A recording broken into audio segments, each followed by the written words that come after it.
This episode is brought to you by IT Revolution, whose mission is to help technology leaders succeed through publishing and events. You're listening to the Idealcast with Gene Kim, brought to you by IT Revolution.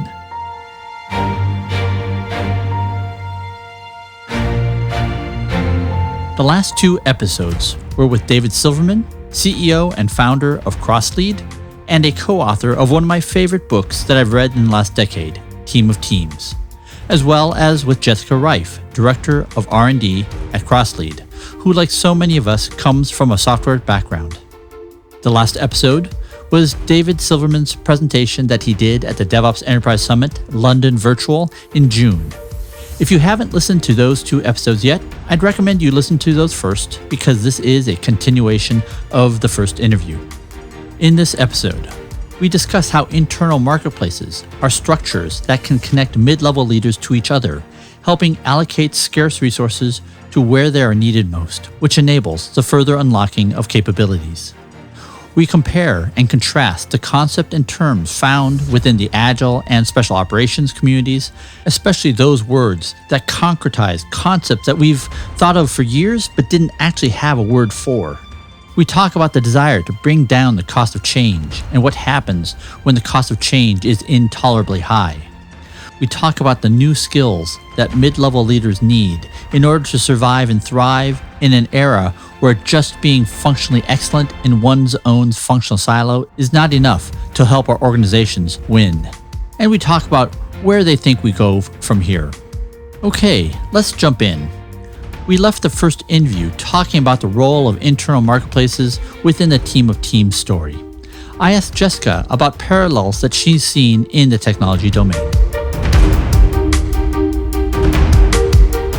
Jessica, have you seen examples where in a non-military environment, you've seen kind of these internal marketplace horse trading mechanisms work as well? Absolutely, Gene. I think that's a really good question. One example that we've seen is where there are shared resources across teams and where those resources might be more valuable to another team at a specific moment in time. So let's say, for example, that I'm a development team and I'm short on design resources. One of the situations that I've seen working in the technology space is you're able to, that the managers of the teams or the team members themselves are able to work out amongst themselves, perhaps have somebody who has a particular, whether it's design expertise or they're a front-end developer that is very talented and able to get up to speed quickly, will actually go support another team for 2 weeks to support with a particular effort and then disband and go back to her original team once that effort's completed. Dave, when you hear that story, does that resonate with you in terms of, yeah, that's exactly the same sort of phenomena and dynamics that you saw in theater, whether it was Iraq or Afghanistan? Yeah, exactly. For us, it was helicopters and collection platforms that could give us visibility on targets. And without those two things, you couldn't get there and you couldn't figure out where your target was and then monitor it as you're coming in. And so the higher priority units had pretty much dedicated resources on a nightly basis. And so if you were a lower priority unit, which is where I found myself on most nights, I was able to go to my counterpart and say, hey, can I borrow said asset for a period of time where you potentially have like a window in your system, and obviously you'll pull it back whenever you need it. But that extra window gave me the ability, and I would adapt my tactics and techniques, knowing I only had a limited time frame. So it might increase the risk profile a little bit of what we were doing, but ultimately it unlocked capabilities that we previously were constrained to just the very, very high-end tier 1 units. Jessica, when you hear Dave speak, he's obviously incorporated sort of the language of agile and DevOps terminology sort of into the way he describes things. And I find that kind of intriguing just because it's my belief that so much of the post-industrial age management methods really are being mostly pioneered by the technology community. One, do you notice Dave doing that too? And two, to what extent do you think that the technology community actually has kind of developed a language to talk about these things in a way that's actually more direct than other domains?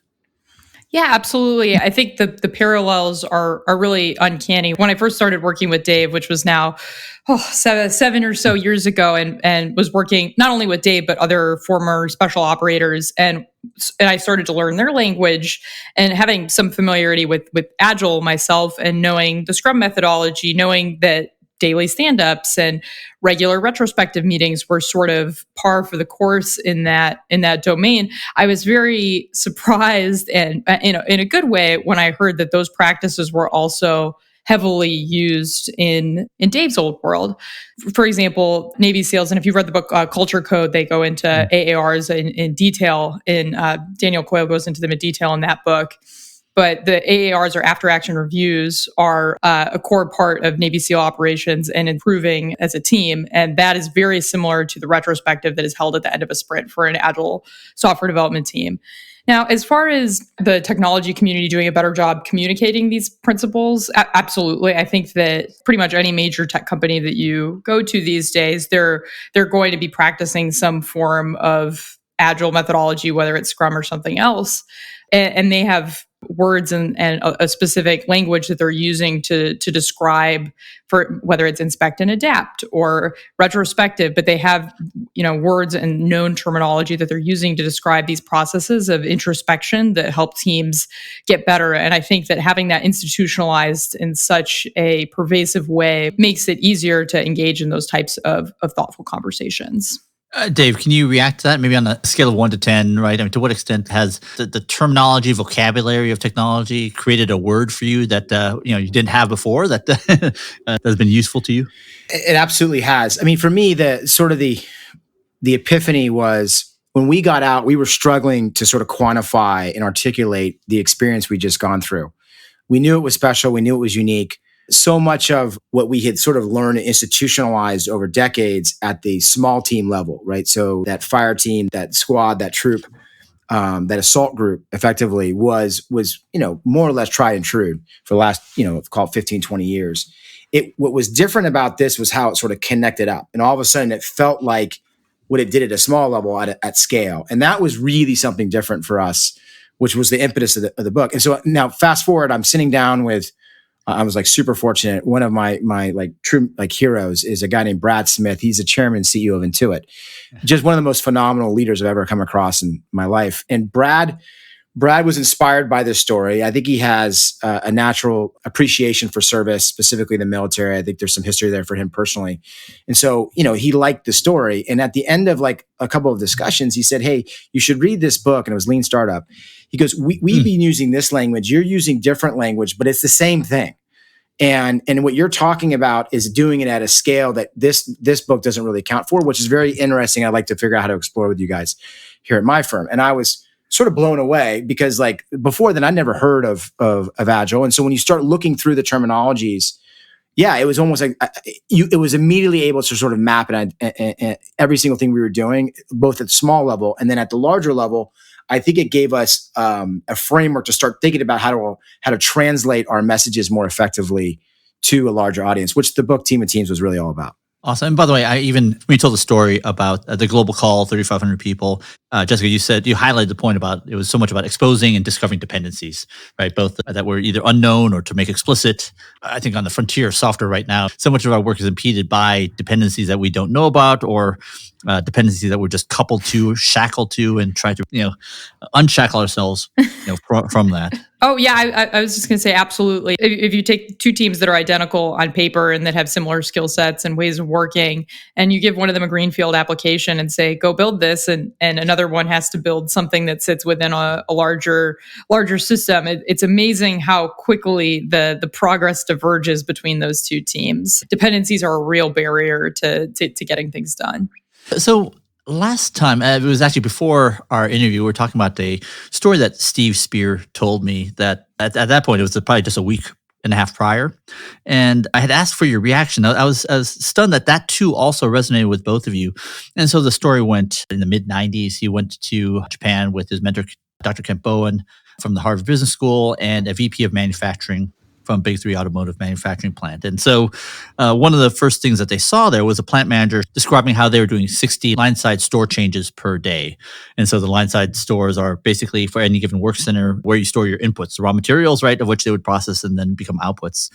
And then the VP of manufacturing from the Big Three plant said, "That's crap, right? We tried 6 line-side store changes and we ended up shutting the whole plant down for 3 days because parts were not where they were supposed to be. Certain work centers were starved, and suddenly they couldn't actually manufacture completed cars at the end of the line. It would actually take 3 days to unwind from all that chaos. And I think that my big learning from that was that there are really kind of two types of plants. When I asked kind of what distinguishes one where you can do 60 line side store changes in a day easily, quickly, smoothly, safely versus one that's so brittle you can't even do one without potentially causing global impact. It really is, do you have a central mothership that knows everything? And if you try to change something, often you miss a detail and suddenly, you end up with potentially catastrophic disruption versus one where you can, make small changes all the time. And to me, it really is, to what extent can you really bring down the cost of change so that you can make them easily, quickly, and so forth? Did that resonate with your own experience? You brought up the notion of, before you were able to unlock all this productivity, there was another effort where you tried to double the operational tempo, and then that actually led to a lot of mishaps, accidents, injuries, and so forth. Can you just talk to what that story that came from Spear means to you? Yeah, so it takes me two very different directions, right? So in one sense, it sounds like, how do you remove handoffs or blinks in the system? Because there's risk that's inserted in when that happens. And the applied thing that Jess just said, which I think is directionally correct, which is if you can reduce interdependencies and you can bring people into a common, like, let's say, value stream, and you can figure out mechanisms like, Scrum or whatever else to sort of govern how that team operates, you can potentially become much more productive. The challenge for us was there were dependencies that you couldn't eliminate. And those dependencies, in our case, were instituted into law, right? It was literally like, this organization can and will do this by these authorities and has this money. And so that would naturally create these pretty significant cultures and siloed behaviors. And the result was we had to figure out a system that could hack that and say, okay, well, where can we find common ground, i.e. dependencies? We'll say, where we can say, look, we know we are connected and we know you guys operate independently. And we're not going to improve, let's say, the performance of the CIA or the FBI or Homeland Security. And you're not going to probably do that with Delta Force, the SEALs and Rangers. But where we have to come together, we can try to improve that. And increasingly what happened was, when we created the vehicle, the venue for that to occur, people figured out common ground. And then that's when productivity really jumped, because instead of having to go up through a hierarchical structure where there was a bureaucracy that managed information flow and learning, we now said, hey, we're still structured that way and we can't adjust that, but we don't have to operate that way. So we can operate thinking of ourselves as one common value stream with no handoffs, where we're all interworking together. And that's all of a sudden when the productivity went bananas. And the hard part was managing the bureaucrats in between, right? So at the very top, I think people got it. Usually if you put a group of people in a war zone with a known problem where life and death's at stake, they'll figure out how to solve the problem together, right? They sort of forget some of their programs. It was everybody in between that became a problem. And so most of our systems were designed to sort of hack that middle layers, the permafrost that were inhibiting progress. So early on, when you said go faster, what you meant was everyone's operating in their own silo, just spinning quicker. And the result was you started to make mistakes because the way the system was designed to work was already optimized for what we assumed to be the most productive level. And so what we had to do was just fundamentally shift and say, look, we're actually going to go slower to start, and we're going to bring these people together, and then we're going to then operate in this pace. Now all of a sudden, you don't have these information gaps, right? So an analyst that's been studying a target set in Afghanistan for 30 years, 20 years, 15 years, whatever, deep expert on some site, they're going to know something and do pattern recognition on some piece of intel or information we're extracting from the target much faster than anybody, even in our own intelligence communities inside the special operations community, and certainly more than an operator who's on a 3-month deployment or 6-month deployment, because they're kind of in and out. They're looking at a different target every night. They might be looking at 10 targets a night, right? They'll have some recognition, but they know there's probably somebody else whose sole job is to understand said personality and how they work. And so when we're able to connect with that person directly and bring them into the engagement, make them part of the actual operation, now all of a sudden we're bringing that expertise to bear effectively in real time. And so the quality and the pace just unlocked for the organization. Right. And that was what the game changer. We went from basically doing, one every other night to 4 or 5 a night as far as like kinetic operations. In our case, our casualty rate went down, our success rates went up. So it was a significant boon in productivity for us. And that wasn't the full solution, obviously. I mean, we were only a piece of movement, which was creating stability and local governance. But as far as suppressing the immediate most damaging threats. That was sort of our role in the larger thing. That process itself got a lot more effective. So Justin, that notion of cross-functional teams, embedding the expertise kind of where it's needed, I have to imagine that deeply resonates with your own experience. Yeah, absolutely. And I think that one of the main points of both the story that you told from Steve Spear and the example that Dave just gave is that empowerment on its own is not inherently a good thing. If it is, if teams are empowered without having a common purpose and they're empowered without having shared consciousness, because having a lot of empowered teams can cause a lot of chaos really, really quickly if the infrastructure isn't in place for those teams to communicate and collaborate and ensure that the operations that they're running or the tasks that they're performing, the code that they're deploying, whatever their focus isn't in any way negatively impacting the other teams with whom they have to collaborate to achieve a shared mission. So we see this a lot as organizations want to move faster. They want their teams to feel empowered to do things really, really quickly. However, if those shared mental models for how a change here impacts the rest of the system don't exist, they really have to be built before that empowerment can be productive. And I think that that's the process that Dave just described. Yeah, and it shows up two ways. For like companies that are well established, that are high performing traditionally, but they've been working, pretty independently because they're like, hey, we want to empower our people, which is, most people would assume that is a good thing. The result is it just bogs the system down, right? If you have a company that's high performing traditionally, and they're very empowered individual teams, but those teams are siloed. And as the system becomes increasingly more complex, what you see is the ability for that organization to adjust and shift becomes slow. It becomes really, really hard. It's almost like concrete. So it can't move. And so then eventually what starts happening is like smaller companies who aren't encumbered by that start picking at its edges. And eventually over time, 1,000 cuts adds up and the organization becomes pretty sick. And for companies that are already farther down, like some type of like pivot or change in their industry, this can become decisive, right? So if it's not quite as traditionally high performing, then you can see it compromising. They end up losing deals because the sales organizations aren't synchronized in their approach to a customer who's changing maybe their perspective on how they buy or how they quantify value. And, you get overbid, you aren't learning as fast. And so the whole thing sort of starts to really become a significant risk factor. So most of the stuff that we talk about is how do you beat that? The challenge, I think, that we're finding with a lot of organizations, it isn't always intuitive that there are these interdependencies inside of these value streams. And you can sort of define value streams at pretty different levels, right? So they can be pretty macro where it's sort of hard to say, yeah, okay, directionally, in our case, we're trying to protect the homeland. You say, okay, yeah, I got it.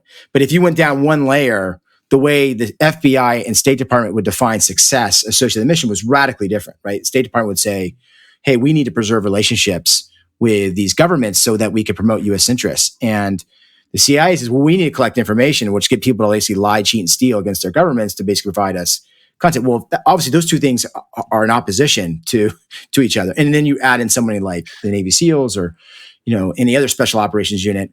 They come in and they're literally like doing something kinetic, which means like blowing something up. And I tell you, that's not good for diplomatic relations, and it's not good for long-term networks. So you can see when you go one layer below what was the initial value stream, which was, hey, protect the homeland, and you've got pretty entrenched cultures whose incentives and models are not just misaligned, but like actually in opposition to each other. And so trying to figure out common ground there, that was a challenge. That was the challenge. Like, and it was a lot of give and take. It was like, you're going to compromise in this operation you guys want to do tonight because this source is more important to us in the long term. Or you're not going to do that because I'm not going to be able to explain that to the host nation, even if we don't think the host nation is the best partner in what we're trying to do. Right. And other times we said, well, no, the risk or the profile is too high. So it was a lot of give and take, where traditionally that would have been maybe decisions being made at the highest levels of government, which means it's inherently slow. Now we were able to sort of disseminate that context down to a much more local level, so we could start to have a series of values and principles that could govern our local decision-making, which obviously improved substantially the speed and quality by which we were doing things. I mean, it's really, really hard. I mean, for us, we had the benefit of a real live burning platform, right? You almost like morally guilt people into doing the right thing. Where locally, I think people are naturally problem solvers. You put them together, they sort of figure it out, right? They kind of have to get over their own biases of who's in charge and what. And eventually, you start figuring out. I think there was like a marshmallow experiment that was done, at MIT or something, right, Jess, where they look like kindergartners consistently solve a problem faster than like people with MBAs. And the reason why is because they weren't spending all this time trying to figure out like where they fit in the system. So you have to overcome, I think, that friction. But once you do locally, my sense is you start to get on with it. The harder point is when above that layer is what I've seen. It just people are more entrenched and they can't really see the value. So trying to get them excited about compromising the positional authority or whatever it is for a greater good becomes a real kind of constant and pervasive challenge. Jessica, how about you? Does that word cost of change, does that resonate with you as a concept? Yeah, absolutely. And I think anything that an organization could do to lower that cost of change, it's gonna unlock some innovation. But one difficult aspect is just identifying specifically what's getting in the way of change, what is preventing us from changing quickly. Because oftentimes it's not obvious. It'll require 2 or 3 layers of analysis before you find where those true barriers are. Gene here. I want to concretize a couple of these concepts because I think they are so important. First, I love what Jessica said, that empowerment alone is not necessarily a good thing. We need a shared consciousness between those teams with a clear set of shared goals. We need the ability to have a low enough cost of change that allows teams to be able to work independently without small changes having potentially catastrophic consequences. And that often requires reducing the coupling between teams that enables teams to be able to work independently, to create value independently without having to constantly prioritize, sequence, communicate, coordinate, deconflict, and marshal with potentially scores of other teams. But this is often difficult due to the increasingly interdependent nature of the work that we need to do and the increasing specialization required. And this will likely require us to have working relationships and sanctioned interfaces between teams that likely go across vast portions of the organizational hierarchy, which enable them to quickly communicate, mobilize, marshal, horse trade, and so forth. And these teams that span so many different parts of these organizations may have to forge very specific shared goals, which might be different than the more parochial goals of the organization they are part of. This very much reminds me of how people in the DevOps community act and speak. So this is very different than how classically the dev and ops organizations behave. So classically, dev says that in order to win in the marketplace, their job is to ship the most amount of features to the market quickly, and that means making lots of production changes. Conversely, ops says that in order to win in the marketplace, they need to provide stable and secure services, and that means making no changes at all. And here is the root of that chronic conflict. You can't make more changes and fewer changes at the same time. And that's why dev and ops are traditionally viewed as in opposition to each other, just like the dynamics that Dave described one level down between the State Department, CIA, and the Joint Special Operations Command. So Dr. Eliyahu Goldratt had a very specific term for this in his theory of constraints called the core chronic conflict. The theory of constraints was the underpinning theory for his famous book, The Goal, which was written in 1984 about a manufacturing plant manager who had to fix his cost and due date issues in 90 days, otherwise they would shut the plant down. So this book has sold millions of copies over the decades and has been integrated into almost every mainstream MBA curriculum. And it's often pointed to as what helped herald in the concepts of lean manufacturing into mainstream thinking. And The Goal, of course, is also the book that the Phoenix Project was inspired by and modeled after.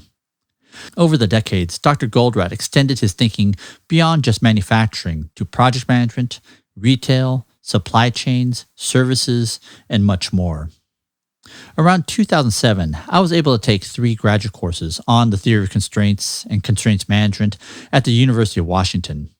I took these courses with George Spafford, one of my Phoenix Project co-authors, and it was invaluable for preparing to write the book. One of the things I learned was this concept of core chronic conflicts and how they appear at the organizational boundaries. Just like Dave mentioned, it is very common that in organizations, everyone shares the goal of surviving and winning in the marketplace, but when you go one level down, you suddenly find organizations that have diametrically opposed goals with each other. I mentioned the one for dev and ops, and that is at the core of the Phoenix Project. Here are some other ones. In plant manufacturing, In order to achieve the plant goals, we need to protect sales so that inventory is always available when our customer wants to buy it.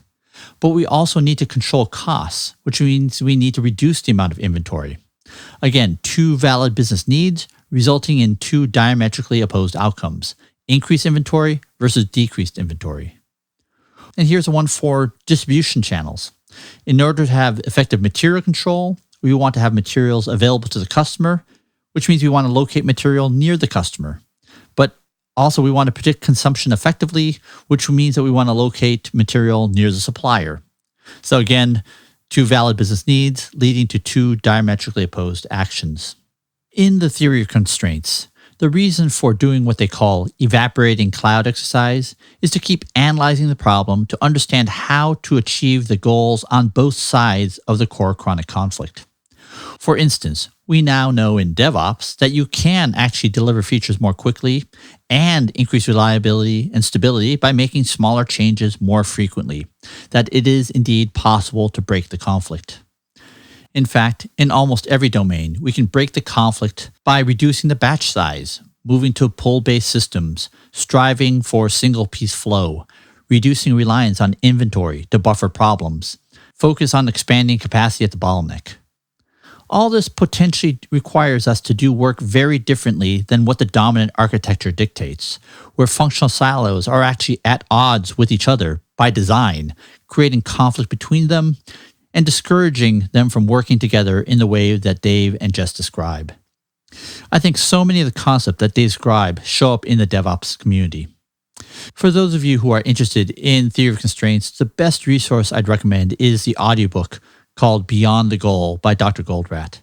And indeed, that audiobook was the inspiration for Beyond the Phoenix Project, which I did with John Willis.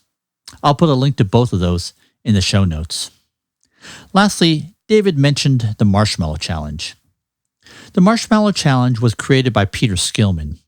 In this exercise, teams of 4 were assembled with the goal of building the highest freestanding structure out of 20 sticks of dry spaghetti noodles, 1 yard of tape, 1 yard of string, and a marshmallow. And the marshmallow had to be on top. It's an exercise that requires people to collaborate very quickly. And the big surprise in the study was that kindergarten students consistently outperformed almost every other population studied. They outperformed business school students, lawyers, and even CEOs. Luckily, the kindergarten students did not outperform professional architects and engineers. 2 reasons are cited for why kindergarten students do so well. The first is rapid iteration. Kindergartners just jumped in and started experimenting. They didn't spend a lot of time philosophizing about the problem. Many business schools teams ended up with a 0 score. They often fell into the trap of let's get it right the first time, resulting in dismal outcomes. The other factor that is cited is that kindergartners never jockeyed for power. As Tom Wujcik in his phenomenal TED Talk said, they didn't spend time arguing to figure out who was CEO of Spaghetti Inc. One other note about this experiment is that adding a high-stakes prize, such as cash, actually lowered performance. I'll put a link to 2 of the TED Talks, one by Tom Wujcik and the other one by Peter Skillman, in the show notes. I think the challenges posed by the Marshmallow Challenge are particularly interesting, given how mid-level leaders need to overcome their traditional parochial goals and act in very different ways. Okay, back to the interview. Dave, in your talk, this is in the first take. It didn't make it into your DevOps Enterprise London talk, but it really caught my attention because you used some phrases that we may not have heard before, but just so beautifully evoke feelings that we've had. So you mentioned that fantastic feeling of a leader when you know what the goal is, you know where the kind of the boundaries are, and you have a lot of autonomy, and then the agility and nimbleness that can unlock. And then you describe the opposite when essentially you use the phrase, your decision space gets pulled up. Suddenly you have people looking over people's shoulders, looking over your shoulders, right? And suddenly autonomy is now shrunk down, essentially depriving that leader on the ground of their autonomy and ability to independently make decisions. By the way, it actually reminds me of a book I read by Martin van Creveld on Command and War. He's describing the situation often in Vietnam because of the risk of any incident appearing in the evening news. You had captains on a hill with a major circling overhead in a helicopter with a colonel and a helicopter above them, with a general in the 707, with a hotline to a general in the Pentagon, where and all of them talking, potentially directly to that captain, essentially depriving them of autonomy. Can you maybe talk about both sides? What would cause, you to actually start pulling decision space up from people that you oversee, right? And what does it feel like when you're on the other side trying to pull the decision space back down? Yeah, it's an interesting phenomenon. I've probably lived and been on both sides of it on all the pros and cons, right? So I've been, probably have my own mixed record, but I think it comes down to risk to me fundamentally, and where risk sits. And so for leaders, you got to get comfortable with the unknown, the uncertainty, and at some point you have to basically let go and sort of just embrace the fact that you're not going to be able to affect something, and you have to trust somebody. And so that's part of it. And there's two ways that realization can occur. One is the pace is so fast that it's just impossible. And so you get overcome by events, meaning like you have a unit in a firefight. There's just no way at that point for you to really do anything. You're sort of just waiting to see what happens. So then what you're really counting on is you've got a leader or a group of leaders on the ground that are able to sort of figure and sort it out.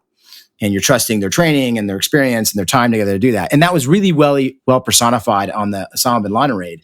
When you look at that picture of the situational room and you're seeing the president, the secretary of state, the chairman of the Joint Chiefs, these people, and you could see their face when they were just startled when they saw that the helicopter crashed, and they were like, and people were like, oh my God. And at least the lore goes is that Alan McCraven, who was, I can't remember if he's in the room or he's on the call, he was like, don't worry, these guys have planned for this contingency 1,000 times, they'll be fine. And sure as nothing, within 20 seconds, you see the team assemble, pivot on their azimuth, get back on target, and within a minute and a half, it's like the mission's still going as if it was. And so now people were like, "Wow, that's amazing." It was not really. These guys rehearsed that scenario 1,000 times, and so there was conviction all the way up to in this case, the commander of the unit saying, "No, this is what these guys do." And so I think that you got to figure out how to find that comfort level. I mean, the challenge with technology today is your ability to actually go down in the weeds and micromanage has never been greater, right? So, but it's a false reality, because what comes with that is the pace and speed is also like exponentially more than it was before. And so you've got to figure out where's that balance of eyes on but hands off. Like I can see things, and if I need to step in something, I will to manage a risk. But I want to do that very surgically. I pick my spots very, very carefully where I can minimize the risk based on a larger appreciation for the situation, what's happening, whatever else. And in peace times, you let people work through that and they learn, right? You sort of figure out those barriers, because failure, in this case, isn't life and death. But in combat, it's tougher because the consequences are so great. So you tend to initially kind of overreact and kind of step in. And then eventually over time, you get comfortable and you start to back out again. So I think it's a combination of sort of experience and trust that lends a leader to let go. And then the responsibility on the other side, the frontline leader, is to basically instill confidence. So to me, speed was a function of credibility, and credibility was a function of like delivering what you said you're going to do, right? Maybe not the way you said you were going to do it, but as long as you're able to produce the result and you do that enough, that gets you credibility. Credibility creates freedom of action, and freedom of action is speed. And so that was sort of everything for us. Is, look, I need to operate this pace because I'm closest to the problem. I know the pace that's necessary. You got to give me that latitude. They're saying, I'll give you the latitude when you can validate that you can consistently perform to standard on a set of tasks. And right. So there's a mutual benefit on how to do it. And where I think junior officers or senior NCOs in the past potentially could find themselves in trouble is if they were sort of dismissive of authority or the process, then all of a sudden they would lose some of that credibility. That would then tighten down the speed. And then the whole thing sort of like becomes, a less than ideal situation. And can you speak to maybe a situation where your decision space is being pulled up and what it takes to actually bring it back down, right? Grounded in the genuine belief that you actually have the point of most applicable information? Yeah, I won't use names, but there was when I got to Iraq in 2005, at that point it was already very sensitive for U.S. or coalition troops to be going into sensitive religious sites or targets. The enemy had adapted. They were moving, weapons, potentially operations, and people into these sites because they knew it was a political hot button, right? Like if you went into a mosque and kick down the door and start detaining people, it sends a really negative message, as you can imagine, to the local community, and therefore, where you may have not had a problem in the community, now you got a problem, right? And so the whole idea was like, okay, we gotta figure out how to send local law enforcement or military units in it, even if it's a sensitive target, vice to the U.S. And so I happen to be partnered with the premier Iraqi counterterrorism force. They were our partners, and so we had the ability to send, Iraqis, Muslims, and specifically the type of sect into the appropriate location, right? So if this was a Shia or a Sunni, I could even like tweak the people going into that demographic. But it was still, we were involved, and even either way, if something bad goes on, we're going to get some blame. And I remember I had been chopped from one commander who I basically trained up with to a different commander for operational purposes. And I had gotten this mission approved. In this case, it had to go way above my immediate commanders for approval. Like in this case, I think it was the Corps commander, which is the guy in charge of all ground operations in the entire country, 3-star general. My administrative boss at the time, who happens to be overseas, operational controlling other people, but not necessarily me at the time, says, "I'm not comfortable with this up. I want you to stop." And I said, okay, well, if you want me to pull the Navy guys off of this objective and sit them down, I can. But the Army guys are going to go. And so is the Iraqi unit, because they've already got approval. And he looked at me because he's like, "Look, I'm just not comfortable like what this says." And I said, "Look, I can promise you we've rehearsed it. I've got the right team that's going to go in. We're not going to desecrate or do anything silly.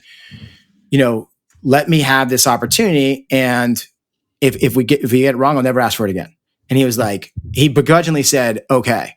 And the op went fine. I mean, it was totally fine. And like, to be fair, most of the ops too, that most of them, if you do a good job, there isn't any really problems. The ones that go wrong is the ones you hear about. Right. So, and I remember he came back to me afterwards and he apologized. He's like, "Hey, you got it. I was wrong. Like, you've reinforced my trust."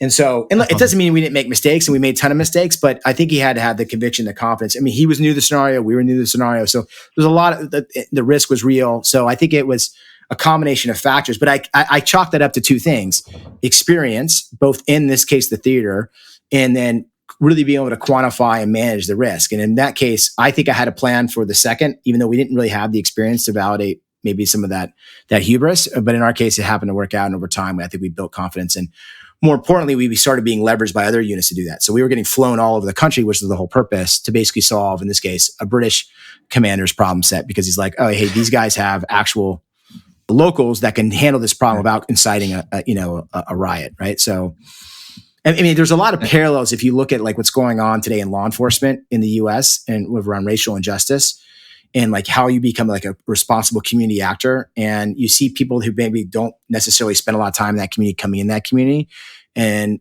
potentially, using something they don't understand and then people get stressed and then someone makes a mistake and then all of a sudden it becomes, a national situation. So Some of that can be addressed by I think, better communication and then leveraging people from that community to help solve some of their problems. Gene here.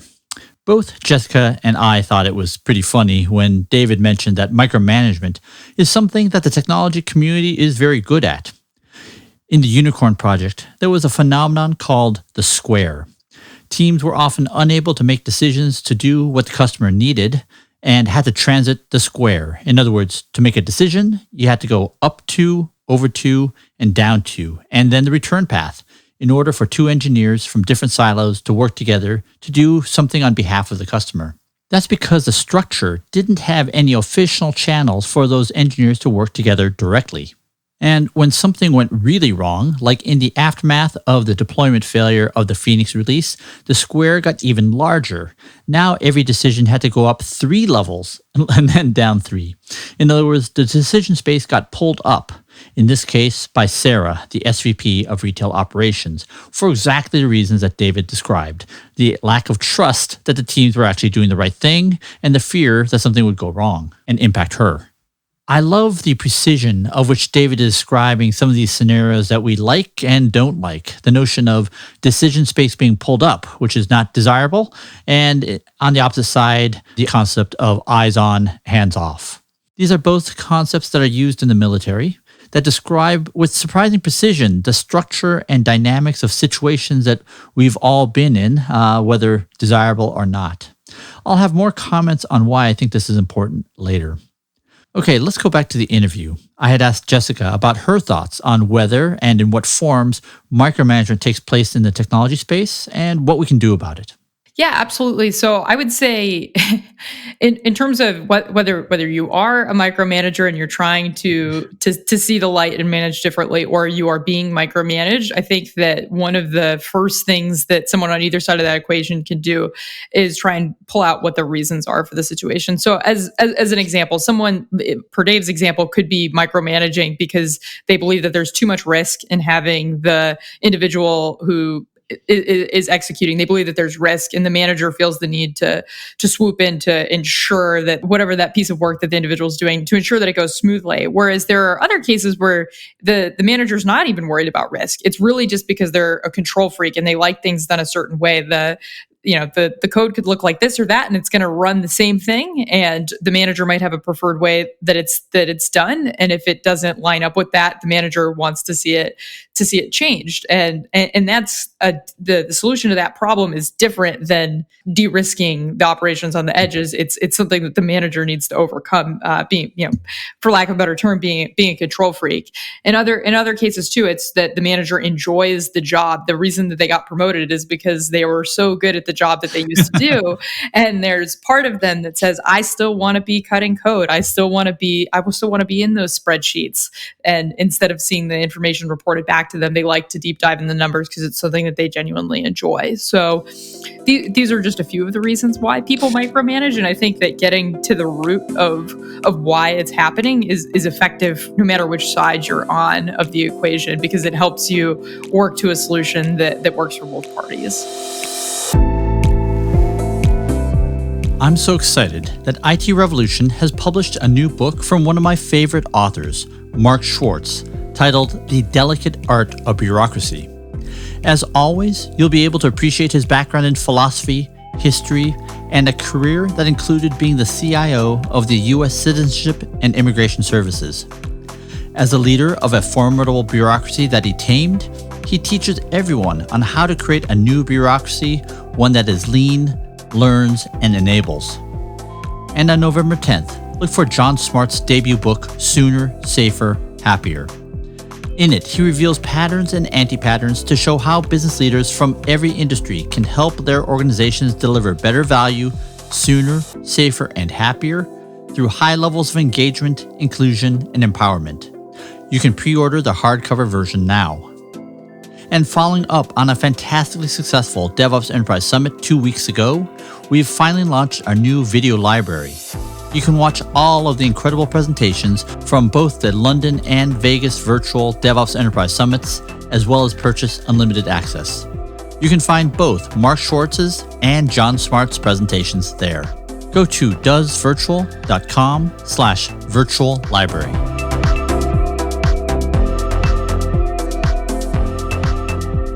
If I look at a second example where you have a leader who sort of misses the work and maybe is just kind of gravitates towards the work, and and by doing so kind of accidentally puts him or herself in the approval path of basically everything. What are the concrete piece of advice that you might give that person? Yeah, absolutely. So I think that the one thing that they can do is they can make a clear differentiation between when they're wearing their brainstorming hat and when they're wearing their I'm the executive decision maker for this project, I'm your boss hat. So as an example, if the three of us are a team and Gene, you're a leader and we're brainstorming on a project, if you express an opinion and you express that opinion is, this is just my 2 cents, but we should integrate that with the other things that we've been talking about, that's much different than saying this is the way I think it should be done. So I think that managers can benefit a lot from differentiating that they're speaking as a team member rather than as the leader of the team, or speaking in that they're offering a suggestion rather than making a demand. And I think that just differentiating between those two is really important, because oftentimes the person on the receiving end can't necessarily differentiate. So it's safest for them to assume that it was a demand and to just make the change, even if they perhaps have information that would suggest that what the leader's suggesting isn't the best approach. And the other thing I would add as a suggestion to leaders like potentially struggling with this is, I think it's important that they sit down and figure out what are their actual roles and responsibilities. What are those things that they have to do to be successful in this job? What are those things they like to do? And what are those things that they should be empowering other people to do? And what you want to then do is you want to say, hey, you need to be allocating your time to those buckets in order of that I just said. What you have to do, and only you can do because there's nobody else in that team supposed to be doing that. So that might be probably managing expectations up or going external and dealing with customers and clients. And while you may like to spend time working on, a piece of code or like a piece of design or whatever else, if there's something that you have a really strong bias for, let's carve that out so people know. And then the last thing is stuff that says, you know what, like if you're doing this, you're not doing my job, you're not doing your job. So who's doing your job if you're doing my job, right? And so I think it's like one of these self-awareness tests that people should audit on a regular basis. I would advocate with my senior executives, they do that quarterly. They get someone to say, show me how I spent time over the last quarter in these like larger buckets. And is that appropriate? And did it produce the results you wanted? Right. And so, but if you think about the reason why it happens, it's less nefarious than they can potentially sound, because to Jess's point, the likely reason why you got promoted, especially if you're a subject matter expertise in a certain field, is because you were really good at it before. And so then if you go up a level and you look down and they're doing it a different way than what created success, it's going to be a disconnect because you're like, okay, well, hold on a second. Like I don't have the confidence or conviction that that's going to produce the same result. You gotta gain credibility with me before I let you just do that. And so I think it is natural and it's hard to do. So I think some of that has to be a little patience with the subordinate as well, saying, hey, I'm not going to do it that way because that's not my style. But we need the same outcome, obviously, or a better outcome. And so let's figure out how to get us both comfortable. And then once you get through that dance and do it a couple times, then you get that, like I said, that freedom of maneuver, right? You got credibility. So now you got freedom of maneuver. But it's really on the leader, in my opinion, to initially set what's going to make us successful and what's my role in that. And where can I go focus my time on that? Because a lot of times it's easy to get distracted. And if you don't have some mechanism to hold you accountable, and you run the risk of focusing down and just pissing off your team because you feel like you're doing their job for them. Well, I'm kind of doing a little self-assessment in my own time. I'm kind of like, maybe a little bit too much in one bucket that I shouldn't be. Yeah, it's a good drill. And it's really, really helpful. Gene here. You could definitely hear me laughing when Dave mentioned auditing your time to make sure you're spending time doing the right things. The reason why I laughed was because of this. I think anyone good at what they do has audited their time, but probably just to make sure they're working on the top project priorities. But I hadn't heard of someone auditing their time to make sure it was appropriate to their levels of leadership, or at least not in about 15 years since I worked with an organizational coach. I love that phrase, are you doing the things that only you can do? And if you aren't, you're doing someone else's job. And that's the problem. And I also love the acknowledgement that there are activities that you really love to do and that one has to make allowances for that. After all, we want to love our work. I think these concepts are especially important. Before, in a world where a leader's job is just to manage a silo and to be functionally excellent, in those days, you could probably get away with doing the work that you've always enjoyed doing for a very long time. However, in a world where endeavors require the efforts from a much vaster surface area of expertise, from a much larger cross-functional set of teams, this behavior seems increasingly at odds with what the organization actually needs. By the way, I have a sudden memory from 15 years ago watching a chief information security officer insisting that they review every new rule for their intrusion prevention system. I suspect that many of you will find this just as curious as I found it way back when. And now I know why. That chief information security officer was probably doing someone else's job. Personally speaking, I will definitely be going through an exercise of making sure I write down what I think my job is and what I absolutely must be doing and what things I definitely should not be doing. Okay, back to the interview. So one of the things that came up in one of our previous conversations was how much innovation was happening at the edges during the team of teams era. So one of the notions in the Toyota production system is, problems really should be solved closer to the edge. They're closer to the where the problem actually is. And you had mentioned that you had these experiences where there was a dramatic expansion of capacity around certain things that could go on intelligence gathering platforms. And I think given the trend towards increasing specialization, the need for expertise at the edges, right, that's going to keep going up, not down.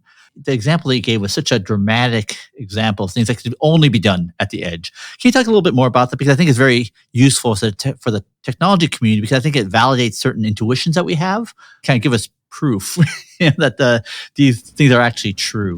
Yeah, I mean, in any large entity, if you're trying to produce a specific outcome, there's probably different components that lead to that outcome. And oftentimes they might be siloed, they might be geographically dislocated, whatever else. It's almost like this value chain that adds up this piece.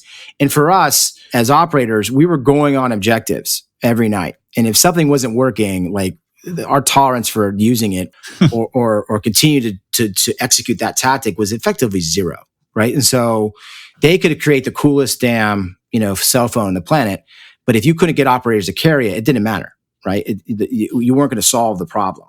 So there had to be a much tighter coupling of the persons that were doing some of the initial research and development, maybe some of the design and development work, and the end user. Now, everybody talks about that in the military, right? And they'll go through these very long procurement cycles where they're going through stuff. And for very complicated systems, that makes sense, right? If you're trying to put a man on the moon for the first time, that's not something you can just iterate off of a couple of times, right? It just doesn't work.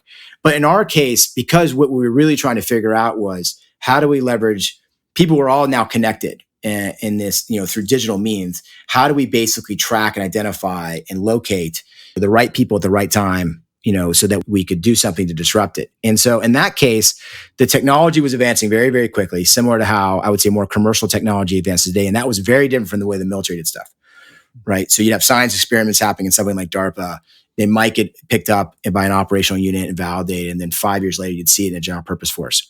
Well, now all of a sudden you've got, people pushing out new devices on the commercial side every 6 months, to 12 months, new iOS patches and code, like potentially every day, every week, right? And so and people creating like a pulse of different apps for collaboration and communication that people can pivot across of. So it was like, okay, this is like making your head spin. So we had to figure out a way to take our smart people and basically have them match the pace of what the consumer world was doing, and doing that through the lens of an end unit like myself who was operationalizing. So pretty quickly what you saw was you go into a ready room, which is like the place where people come together to get ready for an operation.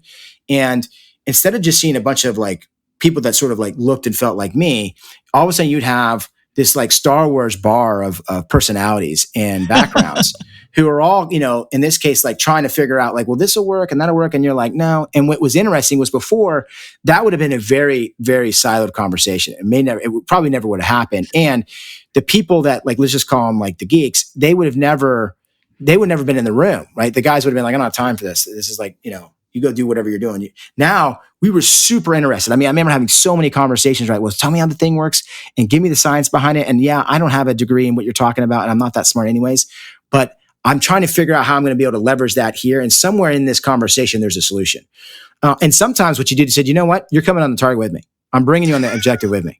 And they're like, wait, what? You said, yeah. Your little device that you're the only guy who knows how it works, you're coming with. You're going to hold it up. And then they were like, oh, right. So it really closed that gap where before we never would have done something like that. I mean, I was bringing interpreters on targets, that people were like, wait, no. I sit in a room and listen. I'm like, I don't go on objectives. And like, people are like, well, Dave, you're crazy. I'm like, no, I'll figure out how to keep him safe. That's the easy part. Relatively easy part. But we need to get that institutionalized. And then once the boys saw, hey, wow, that really improved our op. Now all of a sudden people were like sort of breaking down some of those stereotypes, and they started saying, well, I'll go spend more time with that person. And that's when you start to see the real creativity. So how do you get closer to the end user? We use data now. Like when you look at software companies, they have like, they track all these things and they can basically use that as feedback. And I think that's a huge piece of it, obviously, right? Because you can say that's unbiased and it solves a lot. But I think it's good to actually go spend time physically going through the user experience with someone who's got a problem. And I think the more you're able to do that, you're able to kind of close that loop. But just two quick things. The worst moment in my professional career was actually watching, this was in 2006, watching someone use our product. It was like 2 hours, and I felt like I was literally going to throw up. I mean, someone was basically apologizing, for 2 hours, saying, "Oh, sorry, I know there's probably a better way to do this," but the whole time I'm thinking with the engineers, like, no, there's no better way to do that because we had no idea. But I guess really to the second point is what leadership support was required to have this kind of, I would imagine, as you said, unprecedented degree of integration between, whether it was suppliers, designers, engineers, with the people ultimately using this, in the field. Yeah, it's a delicate balance, right? Because you want the guys basically resting, lifting weights, eating, and then rehearsing, right? And so that's what you want them focused on. And then, in my role, it was kind of everything else, right? And my assumption is, we would come together for the actual op, or in some cases, I would just send them on the op, right? But and so you got to figure out where the natural integration point is, because if you do too much of it, then it's distracting, right? If you don't do enough of it, then they won't use it, or they won't bring the person, or you won't get the value you've seen. So it was more art than science, but I would say that to me became the role of mid-level management. It wasn't the rehearsing and actually doing this stuff. I said, hey, look, I've got a leading petty officer that can run circles around me operationally. He'll figure out the best way to basically take down this target tonight. Once we get to the target, my job is everything else, right? Do we have the right close air support? Do we have the right contingency plans in place? Do we have the comm network set up? Are we leveraging the right, intelligence gathering apparatus, so that when the door was breached, everything after that was the probability of success was going to be really high, because I was very confident in their ability to do that. So it's where it's on the seams and the margins where you had to figure out how to blend those. And I think that's became the focus. Going back to the earlier conversation, like, what are you focused on? Like, I'd see a lot of officers like saying, well, I need to be on the objective and I need to maybe call the shots. And I'm like, okay, well, who's doing all the other stuff that I was just talking about? And they're like, I don't know. I'm like, well, then your chance of you being successful is going to be pretty small. And, do you really need to stand behind the point man and tell him which direction to go? I'm like, the dude's walked point for 8 deployments. You've got 2 deployments. Like, what are you talking about? Right. So he's like, well, he's never been a leader. I said, well, it depends how you define leader. I mean, like, let's give him that until he proves us wrong, right? And so that's what usually you worked out those kinks in the workup and the deployment, right? Before the deployment. And then that's when all of a sudden you saw people say, oh, wow, I could take ownership and I've got it. And that's when, again, productivity at the local level started to really unlock. When those smaller team leaders, you said, hey, you got this. So, Jessica, what do you make of all of this? Even that last story. I mean, can you just sort of describe your reaction? Because it sounds like a very different way that leaders show up and choose what is actually the most important. Can you just maybe just react? Yeah, absolutely. So I think Dave brings up a great point. Those managers who say, I need to be there, I need to make these decisions, that probably signifies that there's a problem with how they're allocating their time or perceiving their responsibilities. One of the things we see a lot as consultants is executives who feel like they have a lot of decisions that need to be made, a lot of time-sensitive decisions that need to be made frequently, that they're constantly making time-sensitive decisions. And that's usually a pretty good sign that they haven't necessarily gone through the drill of assigning out decisions based to other people, that they're not figuring out how to systematically empower somebody else to make those time-sensitive decisions, because no self-aware executive truly believes that he or she is in the best possible position to make all of the decisions, at least none that we've had the pleasure of working with. So it's really just about having that one, self-awareness to realize that you can't make all the decisions, and two, the processes and mechanisms in place to distribute that authority in a way that somebody does feel the responsibility to make those decisions, other than the formal leader or whoever's in charge. Yeah, and increasingly, I think the goal of the leader is to make as few decisions as possible. Right? It's when someone comes to you to say, the first question when they start talking is, do you say internally, is this something that I need to make a decision on? And then you might say that out loud. Like, are you asking me to make a decision on this? Or you just want some advice or some coaching? I'll help you think through it. And then I'll put on that thinking hat and we can iterate, brainstorm, but then you go off and you do make the right decision. And that also, for someone who doesn't have the trust, that maybe there isn't the credibility established, maybe they don't know if their teammate's the right teammate yet to be empowered with there. Maybe that's the drill. The drill is, hey, let's do some scenario planning. Let's just talk through and talk about how we're thinking about this. And once you think, okay, the way your logic process is functional and making sense, you're likely going to get to an appropriate outcome. Then you can say, all right, well, then off you go. And if you don't have comments, you watch, right? It's sort of like watching your kid says, hey, Dad, I want to cross the street today and go down the market by myself. And I go, okay, you're 5. You don't listen to anything. And there's 2 major roads you got to cross. I'm like, okay, buddy. And well, let's just talk through, what are you going to do here? What are you going to do there? And he goes, I'm like, all right, sounds good. And then because he's 5, you're watching from 20 steps behind, so that you can feel like you grab him. And then eventually you're like, yeah, go to the corner store. You got it. You know what I mean? So I think you can follow a similar track to kind of get to that place where you feel comfortable going. What I found so interesting about your story about you as a middle manager having to focus on these seams and integrations with boundaries that were so much vaster than before. But those are all seem very reliant upon these other skill sets that you talk about: connecting, self-awareness, discipline, decision-making, effective communication, constant learning. Can you talk about that as a whole? Like why are those so important? For me, it was all really around winning. Like as a leader, you just wanted to win. The only thing you wanted more than to win was not to lose. So I don't know how to describe it any differently, but like when you're part of an organization that's accustomed to a culture of success, you sort of value that over everything else. And so it allows you to be open to like what's going to enable that to be the most effective. And so if you find yourself making local decisions a lot, then my guess is you're going to get overwhelmed pretty quickly. And in our training, that was the sole purpose of the cadre when you were leading up to deployment was we're going to keep upping the complexity of the scenario until you have cognitive overload and you can't react.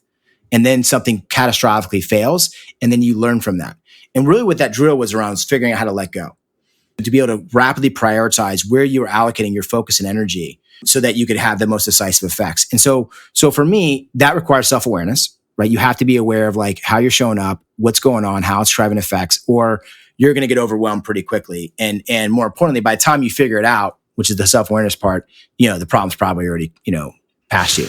Communication and connecting was so important because for me, in any complex problem, one of the hardest things to figure out, because if it's not a hard problem, then somebody's probably already solved it.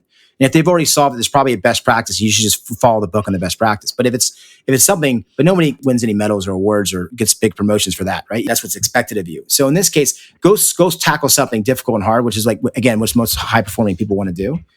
So in order to do that, usually what happened with a scenario is there's a perception or there's a concept that seems illogical or seems irrational. So you have an actor doing something, you're like, it doesn't make sense to me why they would do this. And somewhere in that is sometimes the root of the problem. And that could be as simple as actually trying to figure out how to take yourself out of your shoes and put yourselves in their shoes. And then all of a sudden, because I believe that most things happen for rational reasons with people, I believe that, even if it appears on the surface to be irrational.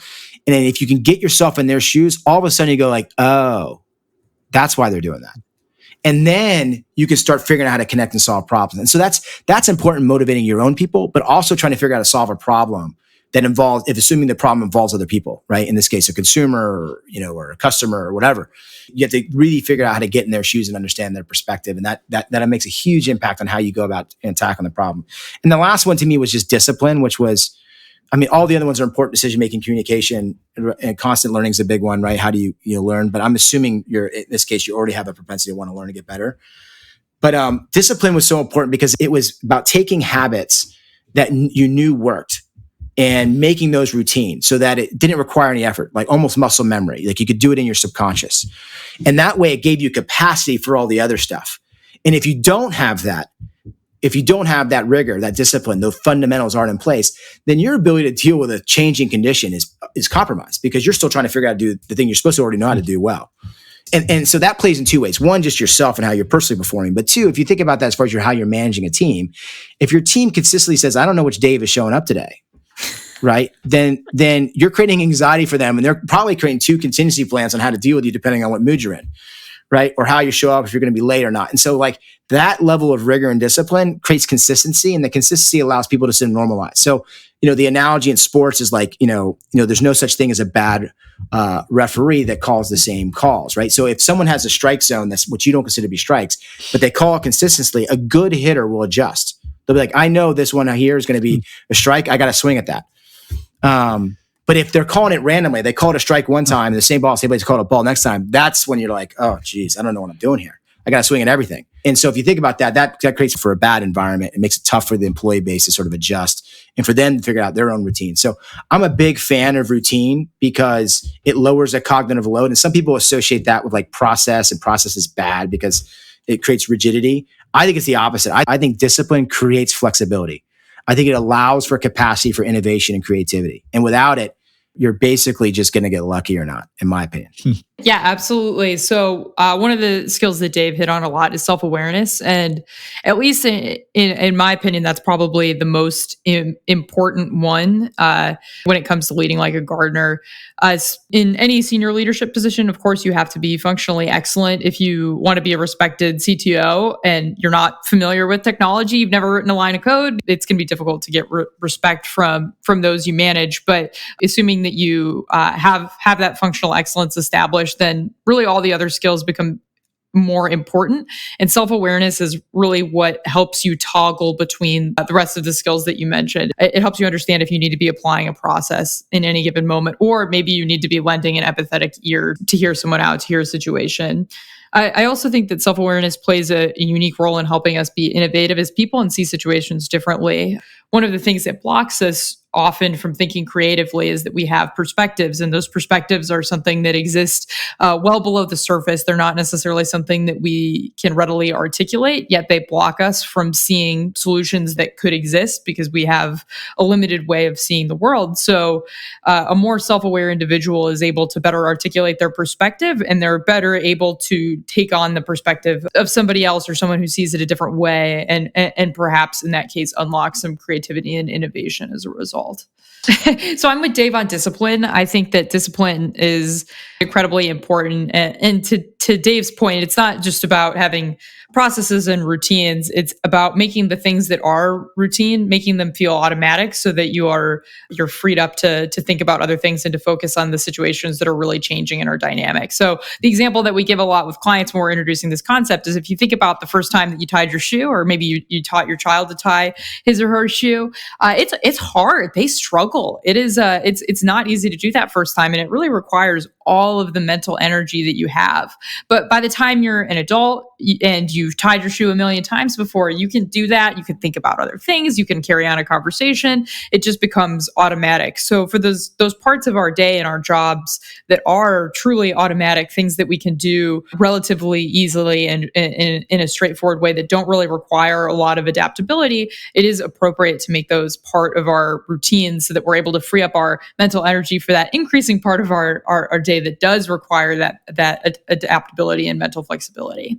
Yeah, and just one other thing to build on that. A lot of people talk about grit and sort of resilience as a preeminent for success. A lot of books written on this, a lot of studies that say, hey, that's probably even more important than actually skill, is this the ability to sort of persevere. I associate that with discipline, right? So like when you're going through SEAL training, the whole goal of that training is not to really teach you anything. It's only to make you super self-aware of where you mentally break. And they're forcing you to validate that you can mentally push past a physical barrier over and over and over again and still see it through, right? And, because the reality is you're capable of so much more than what you're personally feeling. Like when you physically are like failing, your body is actually capable of like, you're probably only 20 or 30% of the way there. There's so much more that you can actually accomplish if you mentally just kind of figure out how to like stay and stay focused. But to me, what enables that is having the ability to compartmentalize, because you know that the fundamentals in the compartment are fine, right? You don't have to worry about that. Like you can kind of go back to those, and then that gives you the ability to keep just kind of pushing through on what you're doing. So a lot of sports and athletes have like, there's a lot of science behind how they do this, but like ultimately it's not, if you take the physical out of it, it's pretty similar with like just the mental, right? Is how do you make routine and become successful? Gene here. Dave and Jessica talk about the specific skills that mid-level leaders need to have. I like the fact that they talk about these as skills. In other words, they can be taught and learned, as opposed to being attributes that you're either born with or you're born without. And this is actually a somewhat recent line of thinking in leadership theory. In the late 1800s and early 1900s, the major schools of thought around leadership were called the great man theory, trait theory, and in the 1950s, behavioral theory. What most of these shared was the notion that great leadership was innate, meaning it was inborn or natural. In other words, you were either born with these skills, which is great for you, but if you weren't born with those skills, well, you'll never be a competent leader.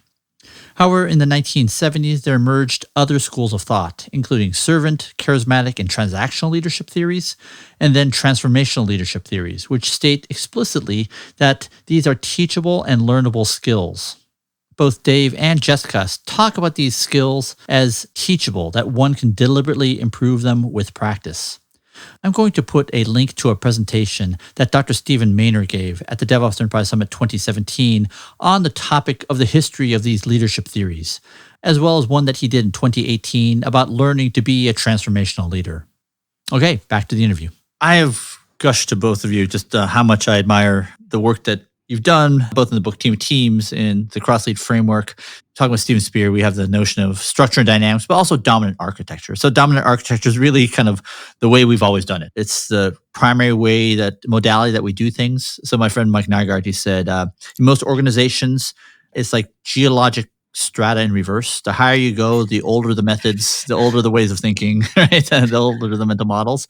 And so there's no doubt that Team of Teams has opened a lot of eyes and certainly been read by some of the highest levels of leadership. On a scale of 1 to 10, to what extent do you think Team of Teams has affected the world outside of the special operations community? 1 is everyone's read it, but probably hasn't impacted, the daily work of within the organizations. Or 10 is you see evidence of changes in all aspects of people's daily work, whether it's strategy, planning, operations, and so forth. How would you characterize to what extent, these learnings have been incorporated? I would be remiss if I thought that the book was the reason why people are adapting these things. I think what's natural is this is like the new way of the world, and people are either going to evolve to this on their own accounts, or they can kind of maybe go navigate a little faster by learning some lessons from like Team of Teams and other books like it, right? So I think the trend though is clearly in this direction. So I would say it's probably at like a 5 on the scale of where I see the progress. Like 5 years ago, 10 years ago, when we first started this, I would say it was like a 1. Like the idea that like culture and adaptability being the preeminent thing that you're looking to try to create and institutionalize in your organization was sort of fundamental. I think was like isolated to people that were solving specific product problems, and they were dealing with probably code or some product that was dealing with a consumer that was changing pretty quickly. Now, I think institutions are starting to realize that, wow, like the strategy that we just paid all this money for externally or have come up with is no longer valid. Like our assumptions are wrong, right? And they can say, well, it's a black swan event, but increasingly, like the 100-year flood is coming like every year, right? And so it sort of forces people to reimagine kind of where things are at. So I'd probably put it at a 5 in the evolution, and I think the pain now is in people's conscience. It's interesting. So we used to be 1, now at 5, but heading towards eventually. Yeah, 10? I think it's adapt or die. I think people are going to figure this out, or go away. That's my sense. And so, interesting. Yeah, I'm Jess. more bullish than Dave. I'd say 8, maybe 8 or 9, something like that. There are certainly elements from the book that don't necessarily translate perfectly to a civilian setting. As an example, we haven't seen a daily 90-minute meeting that takes place 365 days a year. We haven't seen that take off with any of our clients. But that example has caused many of our clients to rethink their existing operating pace and in many cases speed it up a bit. So they might have been meeting quarterly and they're meeting monthly now, or they're meeting every 2 weeks or every 1 week. And in some cases, every day for a shorter period of time, every weekday. If we were being critical, I would say that Team of Teams is a really, really convincing before and after picture of what an organization can accomplish by transforming itself, but it's not necessarily an actionable roadmap for doing so. To your question on strategy and the areas where we've seen people making big changes, I would say with strategy and planning, we've worked with a number of companies who've really abandoned their old ways, their old traditional planning practices in favor of adapting to rolling plans where they're adopting a 4 or 6 or 8 quarter rolling plan in lieu of that typical annual plan. And I think that's a reflection of people recognizing that they can't see a year into the future as well as they maybe could have 20 years ago.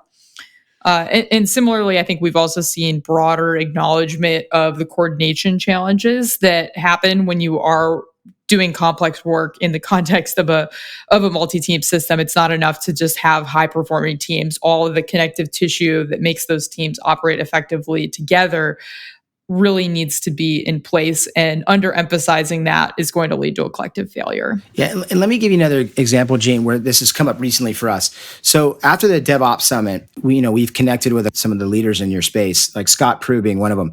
And talking to him, his perception on how you unlock some of this value, more high performance across these lines, was coming at it from a very different angle than how at least me personally have approached it, which was this concept of structure, operating structure, right? Similar to what you said before with Spear, like there's an optimal structure that will naturally unlock, value. And our bias was that was like a TV set for somebody that lived in the jungle, right? It was like, we couldn't address structure, so like I never thought about structure, truly thought about structure, because it was like off the table.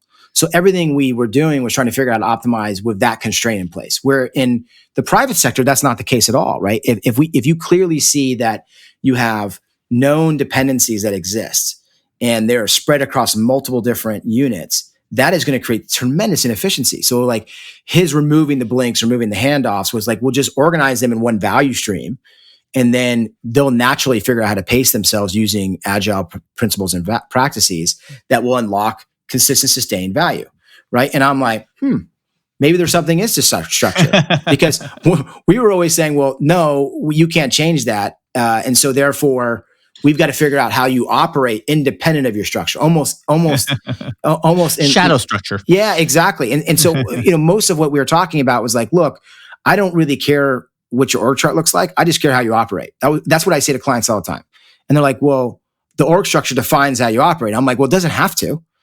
It didn't for us. I mean, that was the big aha. This didn't have to define us. The fact that you work over here and I work over here doesn't mean we can't collaborate on an issue where we're going to find mutual value, right? And so, and inevitably, coming on the heels of other firms that come in before us, a lot of times what they're doing is trying to drive efficiencies, and so they're trying to take cost out, and so they'll do a lot of structural redesign work. And then what's left is this organization that says, okay, I'm optimized for this new structure. Theoretically, it makes sense in this scenario. Well, the problem is the scenario tends to change. In our case, like we've said, changed pretty quickly. So now the structure you just reorganized to, which I will tell you is typically debilitating for the organization, right? It's really tough. Anybody who's been through a massive org structure change. And so then you're like, we need some consistency. And then when they're reorganizing, a year and a half later for some new contingency, eventually you get in this cycle of like, well, the only person making money here are lawyers and consultants, right? Everybody else is just in the hurt locker. So we've always said, hey, don't worry about that as much. Like, yes, if you can address your structure and optimize, I think that's great. But our thesis is your value streams are probably going to move around because your customers moving around how they value stuff. And so you got to think about, how do you have resilient systems that you can put in place that hack any given structure that allows you to aggregate and self-organize around a mission critical item as quickly as possible. And then when that item is no longer valued, it can disaggregate without having to go through some massive org structure change, right? That's been our bias. But there's probably a middle ground. And especially when you start thinking about how you allocate capital, which is when the term is prioritization, certainly when we get to a higher level, we see a need to clarify some of those structures to drive some natural synergies. Because if you get to a certain scale, you can't possibly be self-prioritizing across multiple value streams effectively as a senior entity. It's too hard. Just to pile onto that, so we do a lot of organizational network analysis, which is the process of identifying the off the org chart interactions, and it's really amazing because sometimes the off the org chart interactions really closely mirror the on the org chart interactions. And that's what tends to happen in the more hierarchical organizations that we've worked with. We see information flows up and it flows down, and those are really the only two directions. There's not too much happening from a lateral perspective.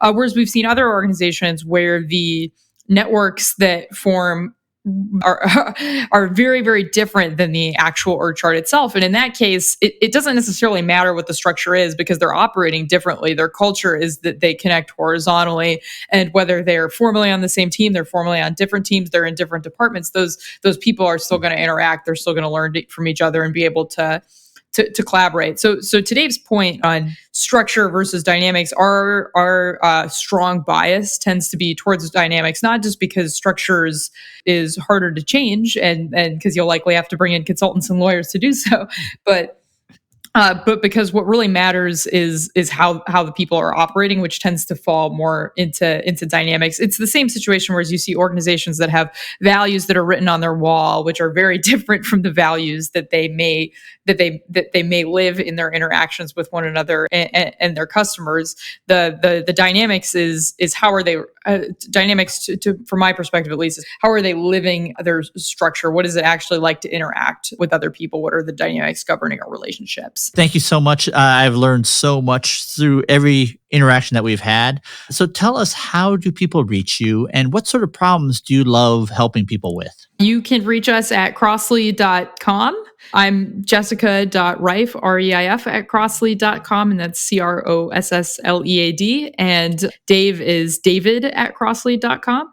The types of problems that we enjoy working with the most are really the ones that we talked about in this episode. How do you operate more effectively as a network of teams? And how do you address some of the challenges that come with working on complex work in the context of a complex system? Yeah, I think Jess just nailed it. We're passionate about multi-team systems, specifically how organizations communicate and make decisions in environments that necessitate flexibility and adaptability. That's always been sort of my passion. I have a bias towards high-performing organizations that are committed to continuous improvement, because I think without that, it's sort of tough. And so instilling that culture and then driving the mechanisms that reinforce those behaviors is what I think we spend most of our time with customers and clients talking about. Wow, that was such a cool interview, and I learned so much from it. I think the reason for this is that it was such a boundary-spanning adventure for me. There's a saying that goes, there are no new solutions under the sun, only old solutions to new problems applied in a different domain. For those of you who love the history of science, Dr. Thomas Kuhn describes something very similar in his famous book, The Structure of Scientific Revolution, published in 1962. He introduced the famous terms paradigm shift and inflection point, popularized by Dr. Andy Grove, the third CEO of Intel, credited for helping them become the largest semiconductor company in the world, and is considered the father of OKRs, objectives and key results. What Dr. Thomas Kuhn studied was scientific revolutions, such as the Copernican revolution to Newtonian to Einsteinian. And his observation was that scientific revolutions from afar looked like the work of one person. In other words, the revolution can be credited towards Copernicus, Newton, and Einstein. But during each period, there was a cohort of scientists also trying to explain similar anomalies. Dr. Kuhn describes that moment, that revolution, a sublimation event or a phase shift where air suddenly becomes a solid, the moment at which scientific revolution occurs, from, say, Copernican to Newtonian to Einsteinian. And I think there's something very similar happening around the post-industrial methods of management that has been happening over the last several decades. After this interview, I find it suddenly super interesting and curious that the birth of Agile in 2001 takes place very near the timeline of stories that show up in the book Team of Teams. Agile and special operations were all about unlocking the potential of small teams for doing complex work. And Team of Teams talks about how to truly unlock the team's potentials when there are hundreds or even thousands of these great teams who must work together across a vast enterprise, fighting against an agile, networked, and decentralized adversary. And upon re-listening to these interviews, David Silverman and Jessica Reif strike me as incredible boundary spanners. In other words, they span the boundaries of many different disciplines. The book Lean Startup by Eric Ries influenced so many of us in the technology community, especially in DevOps. I found it somewhat astonishing that it similarly influenced David Silverman through Brad Smith, the chairman of Intuit. So there is a link between Lean Startup, Brad Smith, Team of Teams, Agile, and DevOps. So many of these discoveries are happening at the same time. There's a strange familiarity and commonality in those journeys, and I'm starting to appreciate just how mutually complementary those bodies of knowledge are. For me, so many of the stories told in Team of Teams validates so many feelings and intuitions we've had in technology, and it concretized some of those concepts, and they even have a language for things that we have all experienced, and vice versa. Several times during these two interviews, I've had that feeling of finally learning about a word that describes this feeling or thought I've had for years, but never had a word for it until now. I think we'll find many more concepts and terms from the military that will help us define the management methods of the age of software and data. I genuinely believe that in 10 to 20 years, everyone will consider these topics obvious and self-evident, but in the meantime, it will be these communities who are creating this body of knowledge. One last note on this. I've been talking about Kuhnsian moments, and one of them was the Newtonian Revolution. I think it was about 2 decades ago that I read the book Isaac Newton by James Gleick, and there was this one passage that I loved. specifically around the creation of Newton's 3 laws of motion. So in Isaac Newton's time, there were no concrete terms for critical concepts such as force, acceleration, mass, and inertia. And in Gleick's book, it showed how difficult it was for Newton to frame the 3 laws of motion without these concepts. So I'm going to read to you an older draft of the 3 laws of motion, and it reads like this. If a quantity once moved, it will never rest until hindered by some external cause. A quantity will always move on in the same straight line, not changing the determination nor celerity of its motion unless some external cause diverts it. There is exactly so much required and no more force to reduce a body to rest as there was to put it in motion. And there were some 3 axioms. And you could sort of sense that Isaac Newton was grasping for these concepts that had no concrete definitions yet. And only after he concretized those terms did the final 3 laws of motion spring into being. 1. Every object in motion remains in that motion unless an external force is applied to it. 2. The relationship between an object's mass m is its acceleration a and the applied force f. Specifically, acceleration and force are vectors. And by the way, I just learned this. Apparently, Aristotle said force equals mv, where v is velocity. In other words, it did not have a direction associated with it. And third, every action, there is an equal and opposite reaction. So in summary, this is why I'm so excited by Dr. Stephen Spear's concept of structure and dynamics. I think it's an extremely parsimonious and thus potentially very powerful way to view how and why organizations act the way they do. Thank you so much for listening to this episode of the Idealcast. In the next episode of the Idealcast, I will have on Jeffrey Frederick, co-author of the fantastic book Agile Conversations. I was so delighted that I've gotten a chance to know him better because I've known of Jeffrey Frederick's works for over a decade. First, through his groundbreaking work that he did with cruise control back in 2005, which was my first experience with something resembling continuous builds and continuous integration. And he helped pioneer the use of continuous integration as a co-organizer of CITCon, Continuous Integration and Testing Conference. Join us as he helped me concretize some of these concepts that you've heard over the past couple of months. See you then.